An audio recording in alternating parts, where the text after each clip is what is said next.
Hi everyone, welcome. Today what I want to do is talk about how to convert a strum pattern into a finger picking pattern. I got asked about this the other day by a student and they said to me, Dan, I really want to do more with this strum pattern, but I don't really know what to do, they said. So I was like, okay, one thing you can do quite simply is vary the rhythm of the strum pattern, but you can also finger pick the pattern instead of strumming it, which sounds nice, it sounds elegant, okay? And it's a simple way to take something you already know and adapt it. So instead of just strumming it, you can finger pick it, okay? So what we're gonna do is just adapt the rhythm slightly. So instead of going down, down, up, down, up, we're gonna go down, up, down, up, down, up. Okay, this is gonna help with the finger picking. So down, up, down, up, down, up. It's still got the same feel, the same groove. That's step one, just getting good at that strum pattern. I'll play it a few times through.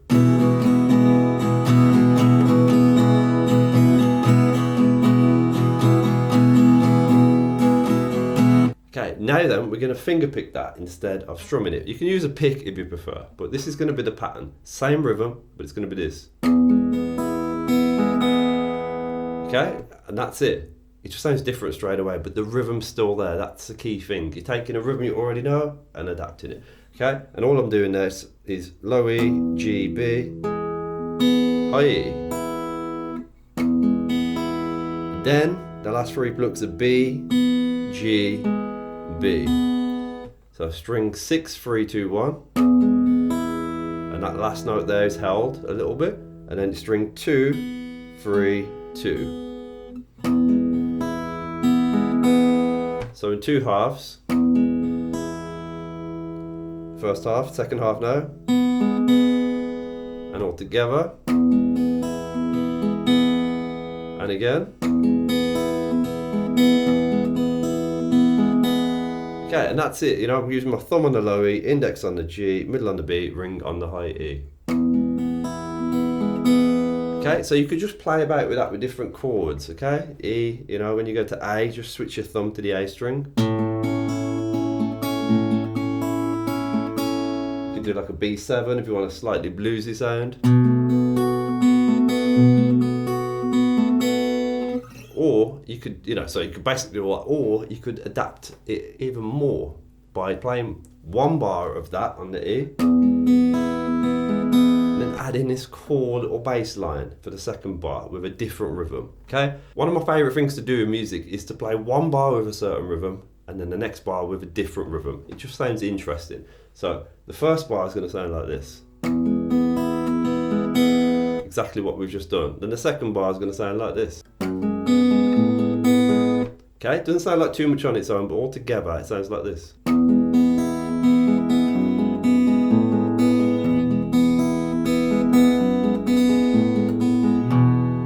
Okay, so what we got there is a 2-bar split, okay? So the first bar is basically what we've just done. The second bar, we're keeping the E shape and we're changing it a few little bass notes basically, okay? So we're moving middle finger to second fret low E to play the F sharp note. Other fingers stay where they are. And you pluck, all you do here is pluck low E, yeah, G, B, and then G. Okay, that's the first half of the second bar. Then the second half of the second bar, you play open A, G, B, G. So it's the same 4 plucks, essentially just a different bass note, okay? So that's bar 2. So it's fret 2 of the low E, fret 1 of the G, open B, fret 1 of the G, and then the second half of that bar is open A, fret 1 of the G, open B, fret 1 of the G. So your fingers, you know, index and ring stay where they are, okay? So all together. I'm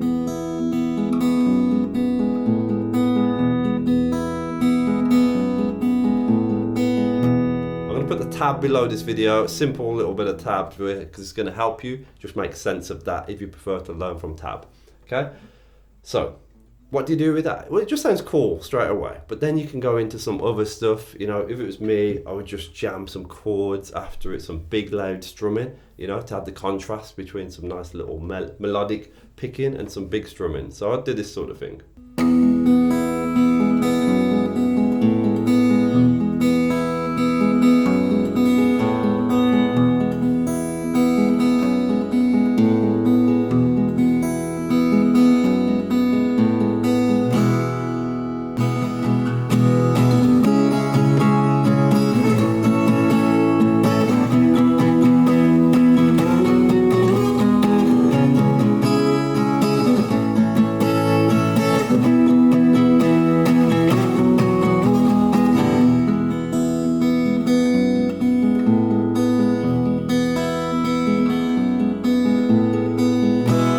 That sort of thing. So, you know, basically I just played some bar chords there. So did a C sharp minor, A major, E major, and a little bit of a melodic octave shape,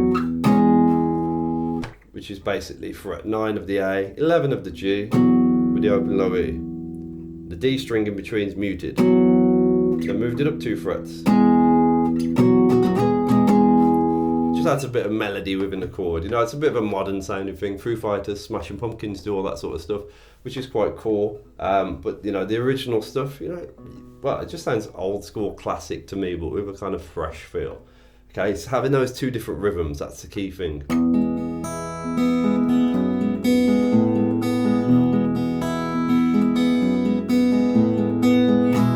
That's what I want you to take away from this today. Basically, if you're bored of playing the same old rhythms, you don't have to play it all just like that. You can do other stuff with it. You can vary the rhythms by adding in that extra strum that we did at the beginning. You can finger pick the rhythms. You can then change the rhythm in the next bar to keep it fresh. You don't want to do like 4 bars where every rhythm's different. I think 2 bars is a really good way of doing it. But it's a really creative thing to do. And so if you ever get bored of a song, try it. Try all these ideas. It's a bit of a variety of different things, a variety of skills that I've talked about here. But, you know, try them. Never be afraid to experiment, push yourself. Rhythm is wonderful. It's one of the most important things in music, and it's something that people get really stuck on. They just tend to play the same rhythms over and over. They don't really have any different rhythms. But sometimes it's just a case of just going, okay, I know this rhythm, and then I know this rhythm. I'm just going to put them together, smash them together, you know, and create something wonderful out of it, you know, like a little bit of a meteor in the sky smashing, and you never know what's going to come from it. I don't know, some analogy like that. Anyway, there might be something. Kryptonite maybe, who knows. But if you like finger picking and you want to get good at it, then check out this. This is my book, Fingerstyle 101. You can get that from fingerstyle101.com/book. It's a really cool offer there for you. That's a spiral bound version. It's very special. You can get the digital version, and you can get that version. You can get the video course. Okay, it's a really, really cool book. It's over 700 reviews on Amazon over the last few years. But you can buy it from me, you get some really cool bonuses as well. But you know what? Most of all, I just want to say thank you for watching. I hope you enjoyed that. Give you some ideas, just trying different stuff. Even if you're not successful with that today, that's okay. There's only so much progress you can make in one short, watching a short YouTube video. But I hope you enjoyed that. If you want more from me as well, you can check out this video here. Cheers, bye.